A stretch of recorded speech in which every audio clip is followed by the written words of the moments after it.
And you're like, that happened to me too, yeah. And you realize you're making these unconscious decisions.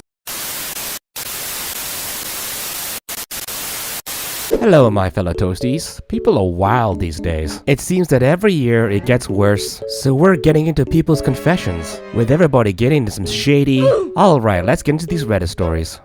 I faked liking hiking and now I'm deep in the woods, literally and emotionally.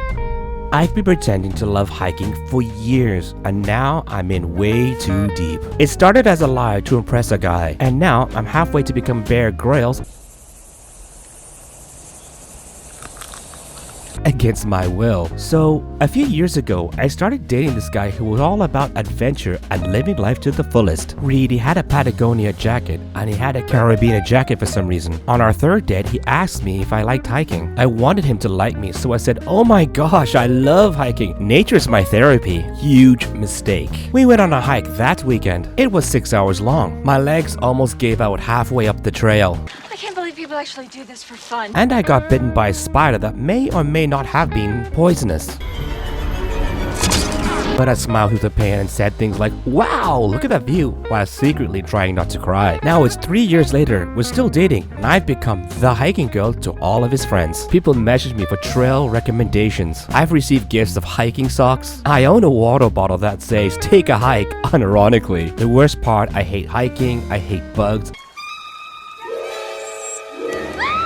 I hate sweating. I hate being more than 10 minutes away from a bathroom, but I've committed so hard that I now lead monthly group hikes for his coworkers. I have a Google spreadsheet for upcoming summits. I once pretended to love a view so much, I cried. It was just the altitude and dehydration. Now I want to do the Inca Trail for our anniversary, and I'm Googling how to fake a knee injury convincingly. Please send help. You know what? That is some dedication. Like top tier. What do the responses say to this?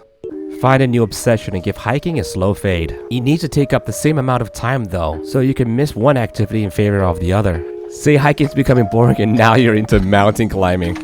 Incoming, am I the a-hole for breaking up my girlfriend for 3 years? She just told me she hates hiking but pretended to love it for the past 3 years. Organized trips for my friends and coworkers and everything. She told me it was her therapy.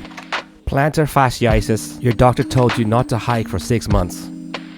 Sorry, almost died laughing at the story. Your description is so vivid, it's like watching a movie. Where do we send search and rescue services?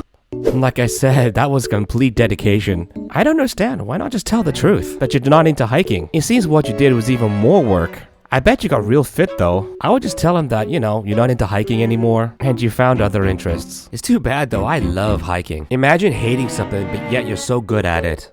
Yeah, just because you're hung like a moose doesn't mean you gotta do I've intentionally not cleaned our house for the past year. My husband claimed to be a germaphobe, but I like living like a slob. We separated but never officially divorced in 2020. I truly loved living alone with my pets, but am admittedly not the best housekeeper. Laundry is always piled up, and the dishes don't get washed until I can actually fill the dishwasher. I don't sweep or mop as often as I should, but will make a generous effort if expecting company. So back in 2022, we reconnected and rekindled our relationship, and decided to move back in together. His OCD, which I recently learned to call it, is extremely frustrating. He must sanitize or wash his hands after touching anything that's been on the floor, money, his wallet, etc. I'm required to do the same. Any piece of clothing that has been worn outside of the bedroom, i.e. his safe space, even if only an hour, has to go immediately into the laundry. He hasn't had a legit job in over a year, some under the table work for a while, started 2 different server jobs and was fired within a few weeks. I work full time and pay at least 90% of the bills. This was still the case before we split. So for the past year, I decided that if he is going to be such a sa,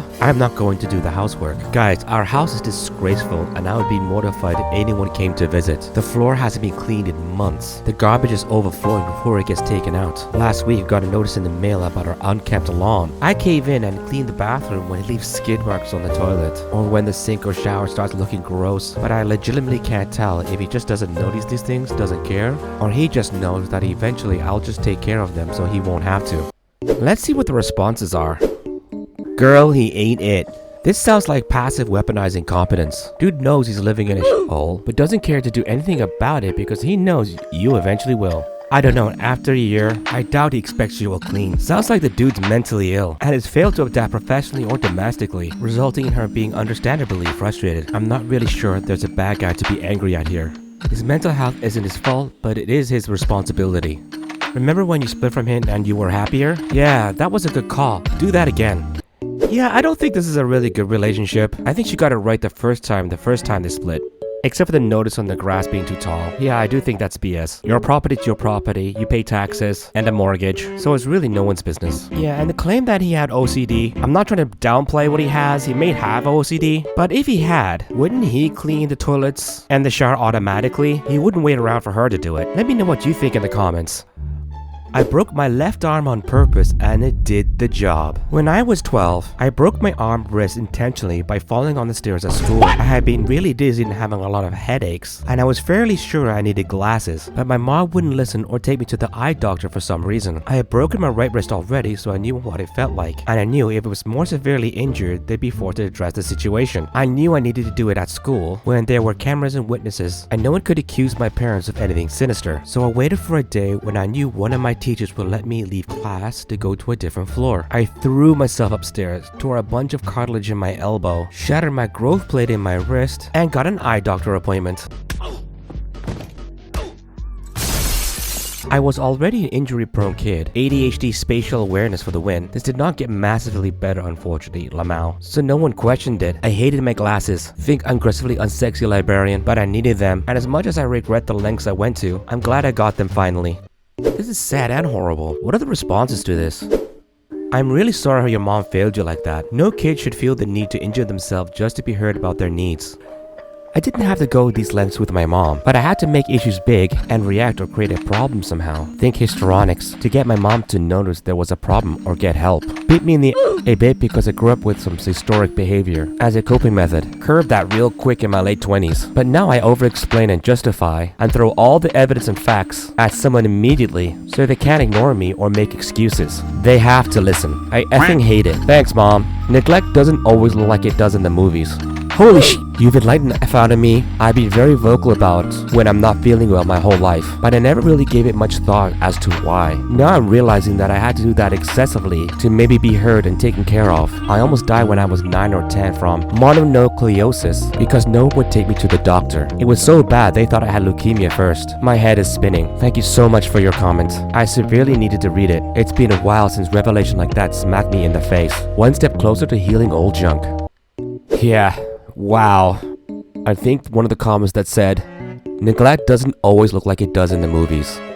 This is so true. This is neglect, and you can see it causes lifetime trauma and PTSD to such a point that unconsciously you change your behavior to protect yourself just so you can get the help you need. And you can see this goes from child all the way up to adulthood. Sometimes Reddit is good in this circumstance because it brings out something and you're like, that happened to me too, yeah. And you realize you're making these unconscious decisions and the reason why. This is pretty extreme. No child should need to do this and does reflect bad parenting. It kind of reminds me of those cheer and dance moms where they push the child to an absolute breaking point as the parent lives with their child vicariously. And you can see who they are because they got a ton of body wraps on them. Yeah, that was pretty bad.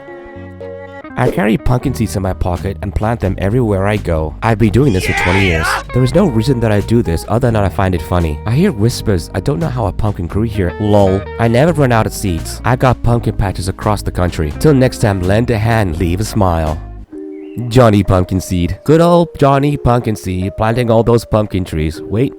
I love that story, especially since the last one. A pumpkin version Johnny Appleseed. During Halloween, I bet he's saving a lot of people money too. Awesome. Best story I've read so far.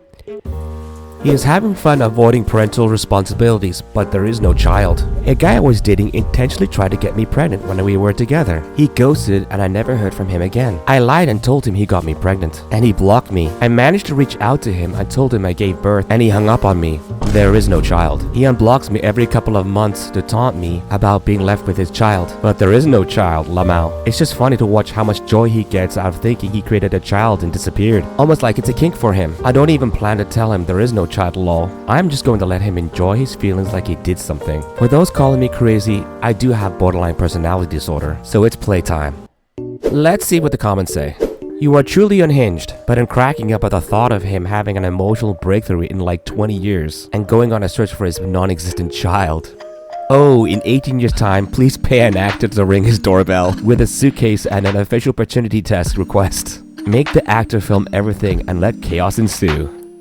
I really like that last idea. Who is this guy, Elon Musk? Go off, queen, and have some fun. There's no need to explain yourself. It's clear he's a POS.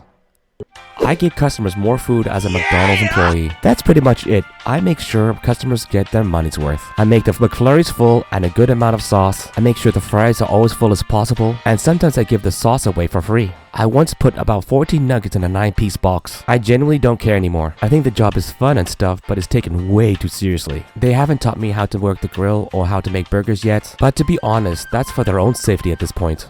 A few inches later.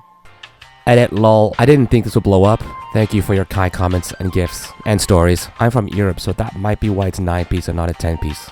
Now this is a story. I love it. Yes! I'm in Canada, but it's clear not all heroes wear capes. Little things like this makes everyone happy and beats neoliberal capitalism. Love it when the underdog beats the big corporations. Absolutely wonderful. And you've reached the end of this video. Thank you for watching. Go like and subscribe, or go check out one of my other videos on this channel. And always stay